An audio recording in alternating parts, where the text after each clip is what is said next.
Graça e paz, amados irmãos da Igreja Presbiteriana Memorial em Moribeca. Eu sou o pastor Diego Penha e gostaria de convidar você hoje a abrir a sua Bíblia na carta de Paulo, apóstolo Paulo, em 2 Coríntios.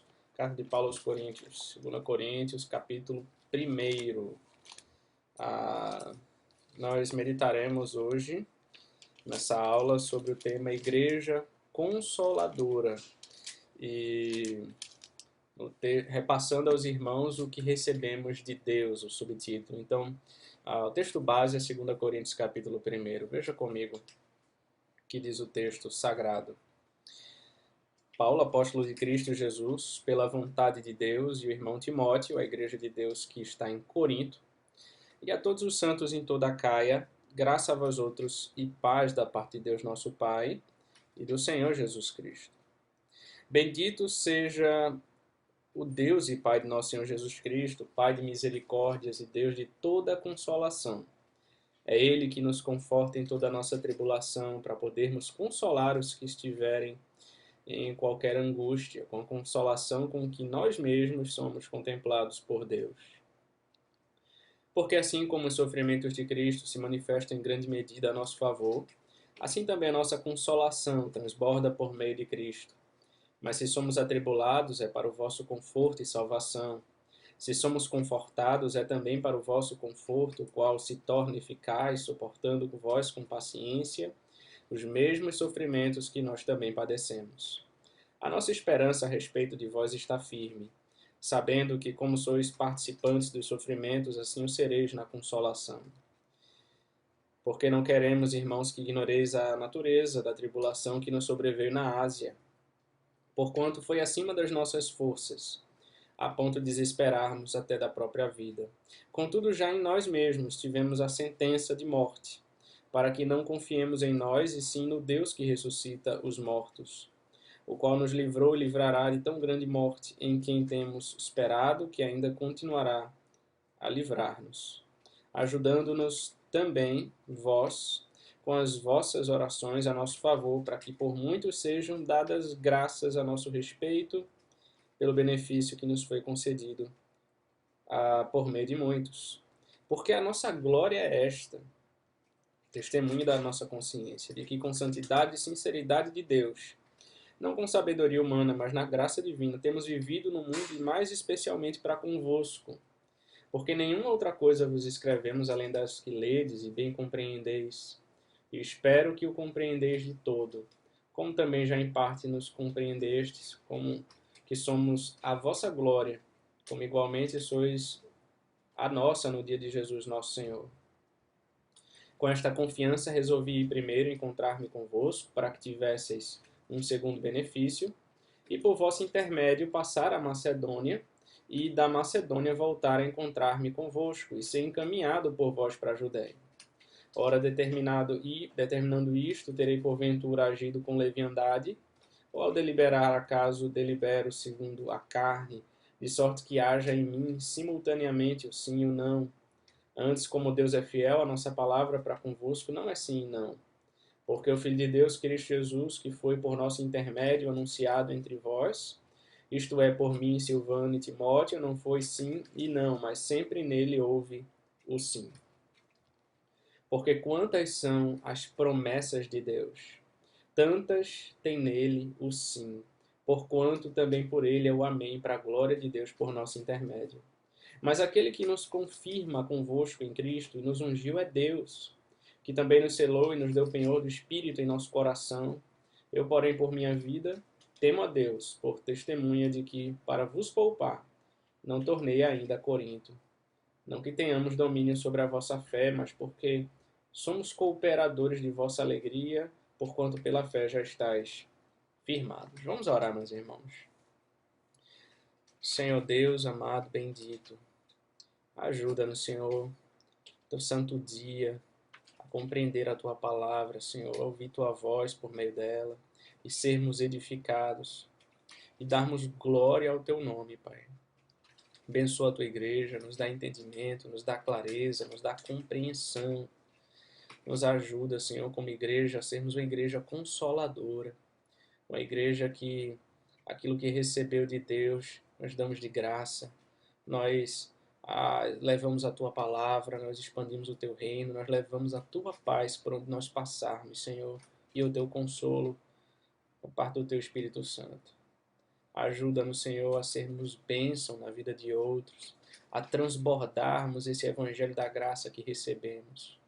É o que nós te rogamos, ó Deus, em nome de Jesus Cristo. Amém. Amém, irmãos.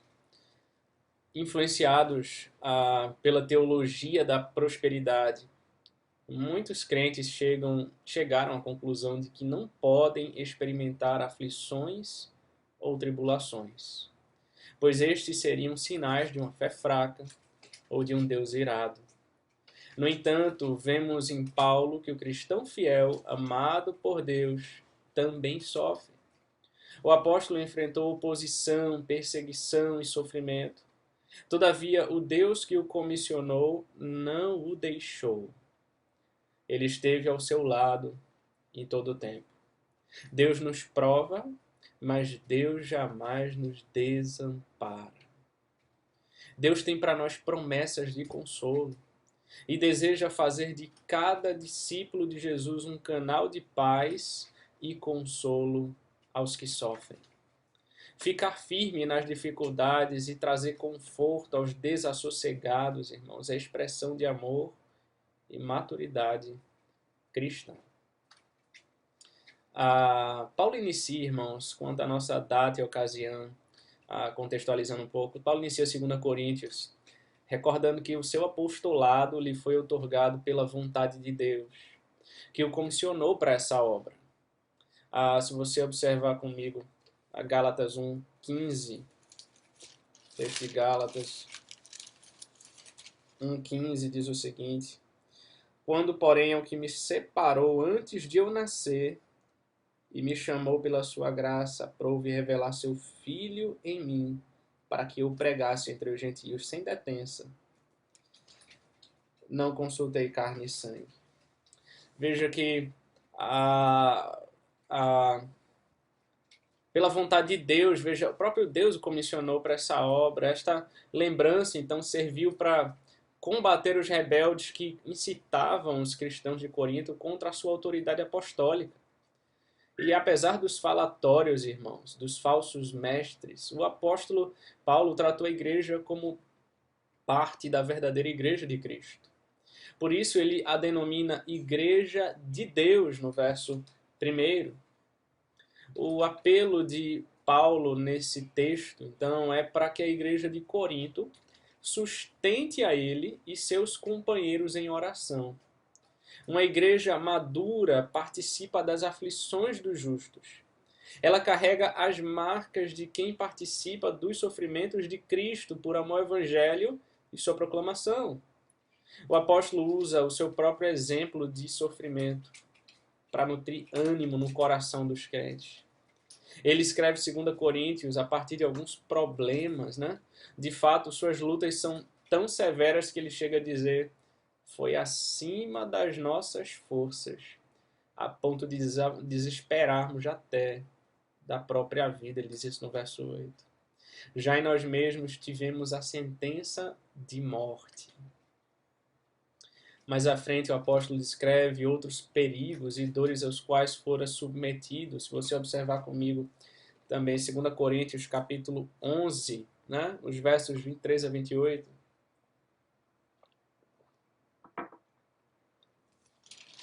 Vejo que Paulo enfrentou 2 Coríntios 11, versos 23 a 28. Ele diz assim: são ministros de Cristo, falo como fora de mim, eu ainda mais em trabalhos, muito mais em prisões, em açoites sem medida, em perigos de morte muitas vezes. 5 vezes recebi dos judeus uma quarentena de açoites menos 1. Fui 3 vezes fustigado com varas, 1 vez apedrejado, em naufrágio 3 vezes, 1 noite e 1 dia passei na voragem do mar.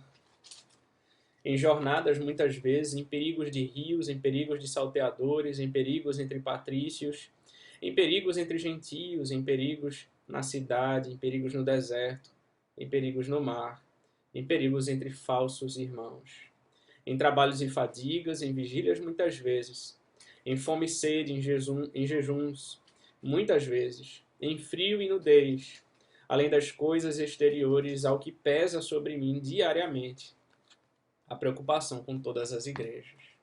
Então Paulo vai descrevendo aqui muitos outros perigos, dores que ele padeceu.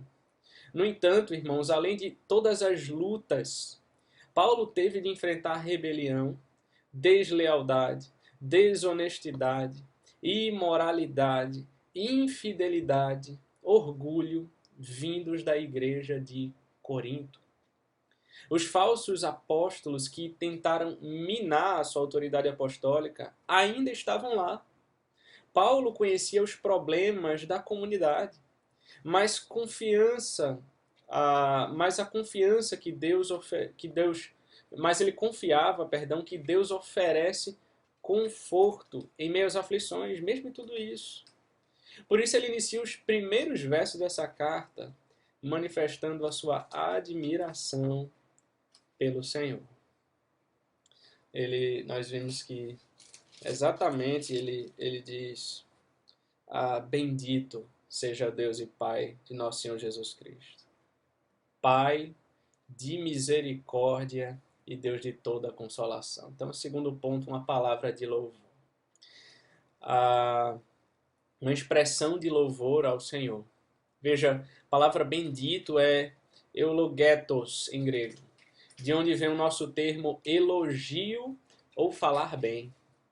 Paulo emprega essa expressão, né, referida a Deus porque recebeu conforto do Senhor.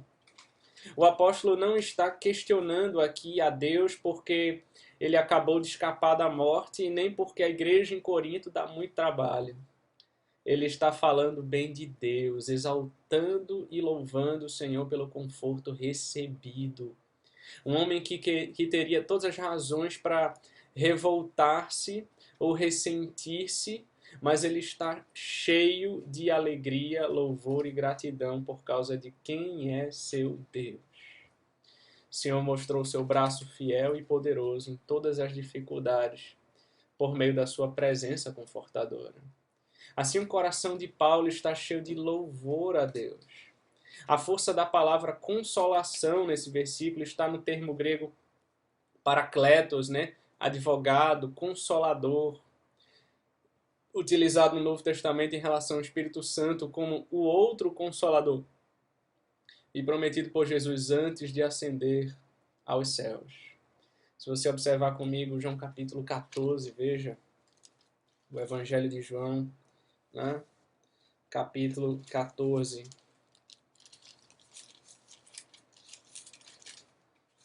João capítulo 14, o verso 16, ele promete outro consolador, ele diz: eu rogarei ao Pai, e ele vos dará outro consolador, a fim de que esteja para sempre convosco.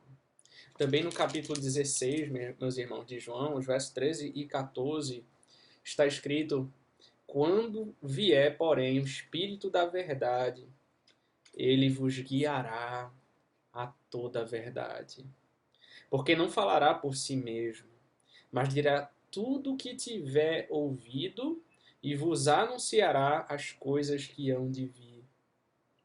Ele me glorificará, porque há de receber do que é meu e vou-lo há de anunciar. Vamos orar, meus irmãos, parar por esse ponto e orar ao Senhor. Obrigado, Deus. Obrigado porque o Senhor nos enviou outro Consolador, Pai, para nos consolar, para nos confortar em nossas aflições e nos guiar a toda a verdade, nos conduzir, ó Pai. E obrigado porque o Senhor nos chama a ser uma igreja também consoladora. Obrigado por essas verdades aprendidas da Tua Palavra. Aplica a nosso coração e a nossa vida, que nós te rogamos. Molda a Tua igreja conforme a Tua vontade. Em nome de Jesus Cristo, que nós oramos. Amém. Que Deus te abençoe, meu amado e querido irmão.